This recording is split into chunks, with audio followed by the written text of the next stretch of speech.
Hirap-hirap na ninakaw ng isang babae ang laptop, cellphone at halos 60,000 pesos na pera sa isang bahay sa Cebu. Habang sa Bulacan, nilimas ng magnanakaw ang perang kinita ng isang tindahan. Nasa frontline ng balitang yan si Ian Suyu. Sa pool sa CCTV, ang pagnanakaw ng lalaking yan sa loob ng sari-sari store sa San Jose del Monte, Bulacan.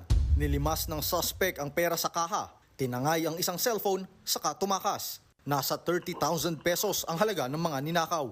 Ayon sa may-ari ng tindahan, nakita niya agad online na binebenta na ng suspect ang nakuhang cellphone. Ginamit din daw ng suspect ang account ng biktima para i-message ang ilang kaibigan para manghuthot ng pera.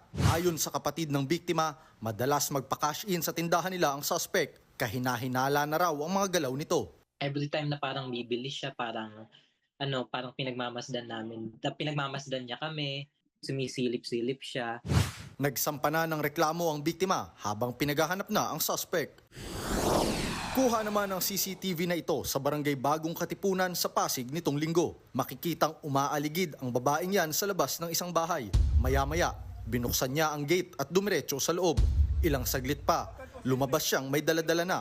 Tinangay na pala ng babae ang isang laptop, cellphone at belt bag na naglalaman ng 58,000 pesos. Ayon sa may-ari ng bahay, hindi nila napansin ang pagpasok ng magnanakaw. Inireport na ito sa pulisya at hinahanap na ang suspect. Nagbabalita mula sa frontline, Ian Suyu, News 5. Mga kapatid, Cheryl Cosim po, huwag maging huli at maging una sa lahat sa balitaan. Para sa tuloy-tuloy na talakayan sa Frontline, mag-follow at mag-subscribe sa social media pages ng News 5.